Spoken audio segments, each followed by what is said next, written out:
Olá a todos, meu nome é Reinaldo Gonçalves Pereira Neto, eu sou aluno de graduação do curso de Sistemas de Informação na Universidade Federal de Viçosa, campus Rio Paranaíba, e vou apresentar meu trabalho cujo tema é a análise de qualidade de grãos de café utilizando classificação de imagens e técnicas de Deep Learning. Neste trabalho farei uma introdução ao assunto, que é a classificação de grãos de café. Falarei sobre o que motivou a realização desse trabalho e o objetivo dele. Apresentarei o material e os métodos utilizados e, por fim, darei a conclusão e farei alguns agradecimentos. Fazendo uma introdução ao assunto do nosso trabalho, temos aqui então que o café é a segunda bebida mais consumida do mundo, perdendo somente para a água nos tempos atuais. E o Brasil é o segundo país que mais consome café, mas é o país que mais produz, sendo responsável por cerca de um terço da produção mundial. Dando destaque para o estado de Minas Gerais, que é responsável por cerca de 50% da produção de café no Brasil. Como classificar grãos de café? A classificação dos grãos é o que leva à tipificação do café, ou seja, define-se o café tipo 2, 3, 4 e assim por diante. Quanto maior for essa numeração do tipo, menor será a qualidade do café. Mais adiante eu vou falar sobre os tipos de defeitos que existem e que podem ser encontrados nos grãos de café. Na classificação dos grãos, é possível encontrar dois tipos de defeitos. Os defeitos extrínsecos são defeitos externos ao grão de café, ou seja, são aquelas impurezas encontradas junto aos grãos, que vêm lá da fase da colheita, do ensacamento, né, desses grãos. Então, podem ser encontrados pedaços de pau, pequenas pedras, torrões, cascas, por exemplo. Já os defeitos intrínsecos são aqueles encontrados propriamente nos grãos do café, provenientes da produção, processamento, armazenamento, ou também de deformações genéticas ou da ação de micro-organismos, doenças e pragas. Nesses casos, o grão pode ser preto, ardido, quebrado, entre outros.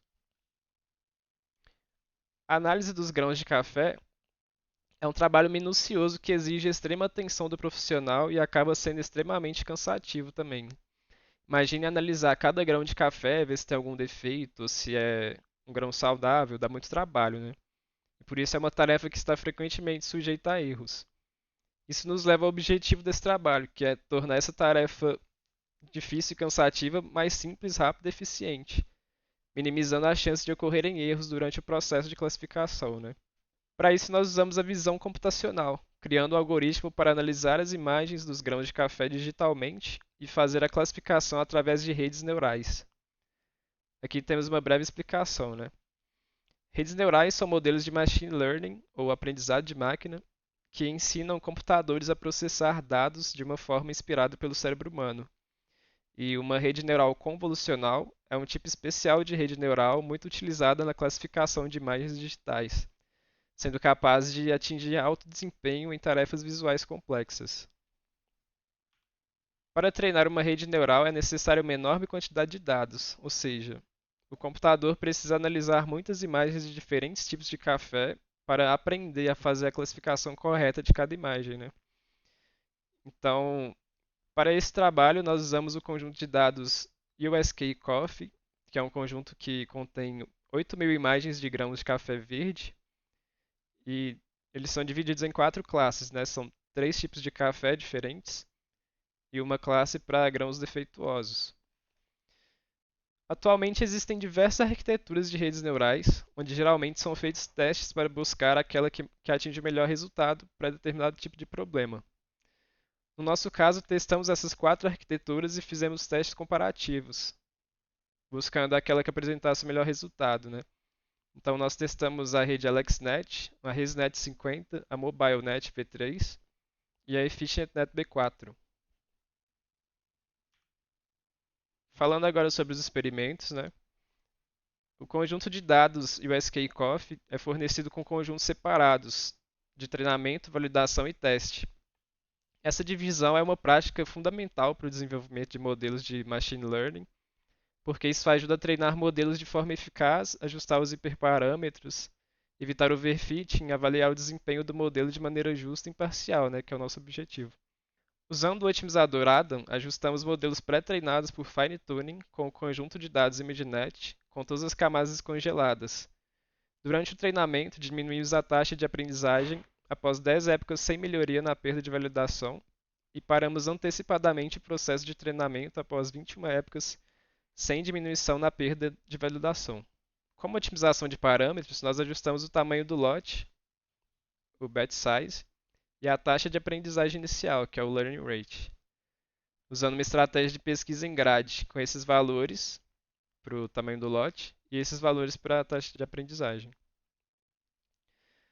Após a otimização dos hiperparâmetros, todos os modelos foram treinados com e sem o aumento de dados, que é uma estratégia que consiste em acrescentar mais imagens ao conjunto de dados, usando as mesmas imagens, porém aplicando algumas transformações nelas. No nosso caso, nós pegamos as imagens que nós já temos e fazemos, por exemplo, uma inversão horizontal, ou uma rotação, ou um corte redimensionado, ou uma tremulação de cores, ou um apagamento da imagem, tudo de forma aleatória. Partindo então para os resultados, essa tabela mostra os resultados da otimização de hiperparâmetros realizada por meio da busca em grade que eu citei anteriormente, onde estão descritos os conjuntos de parâmetros que resultaram na melhor acurácia de validação para cada modelo testado. Então aqui nós temos o tamanho do lote, que é o batch size, o learning rate, que é a taxa de aprendizagem, aqui o melhor valor de acurácia, né, que foi alcançado, e o número de épocas. Considerando os hiperparâmetros obtidos através da estratégia de otimização de busca em grade, mostrado na tabela 1, nós treinamos novamente os modelos com e sem operações de aumento de dados. Considerando o conjunto de testes, nosso melhor resultado do treinamento dos modelos sem aumento de dados foi alcançado pelos modelos AlexNet e ResNet 50, com 86,63% de acurácia. Ao treinar os modelos usando o aumento de dados, o modelo EfficientNet resultou na melhor acurácia do teste com 88,44%. Interessante observar que, quando treinado sem o aumento de dados, o MobileNet V3 alcançou uma acurácia de 96,06% no conjunto de validação. Ainda assim, quando apresentamos o conjunto de testes ao modelo, ele alcançou apenas 85,06%, uma diferença de 11 pontos percentuais. Mas para a AlexNet, a acurácia da validação foi de 91,69% e a acurácia do teste foi de 86,63%, indicando a melhor capacidade de generalização. Nessa tabela 2, é possível observar que o AlexNet não conseguiu tirar proveito das estratégias de aumento de dados. Aqui é possível observar que a acurácia abaixou, né, usando o aumento de dados. Ainda assim, todos os outros modelos tiveram sua acurácia melhorada quando treinados com aumento de dados. O melhor modelo para o nosso problema foi o EfficientNet B4, com 88,44% de acurácia no teste, quando treinado com aumento de dados, né? Um aumento significativo aí em comparação ao treinamento sem o aumento de dados. Por fim, isso indica que esse foi o melhor resultado alcançado para esse conjunto de dados, superando inclusive o desempenho de técnicas publicadas anteriormente em outros trabalhos. Concluindo então, nesse trabalho a gente comparou diferentes arquiteturas de redes neurais para classificar os grãos de café verde com base nas imagens digitais. E os resultados demonstram que é viável aplicar métodos de deep learning para avaliar a qualidade do café. Esse trabalho abre caminho para desenvolver aplicações acessíveis e eficientes para ajudar os profissionais na classificação e seleção dos grãos de café durante a produção. Trabalhos futuros incluem testar mais arquiteturas de redes neurais para fazer a classificação e novas estratégias de treinamento, buscando possíveis melhorias nos resultados da classificação, né? Quero agradecer primeiramente a FAPEMIG pelo apoio financeiro, a CAPES, a NVIDIA e, claro, a Universidade Federal de Viçosa. Agradeço também ao meu orientador João Mari e obrigado a todos por assistirem.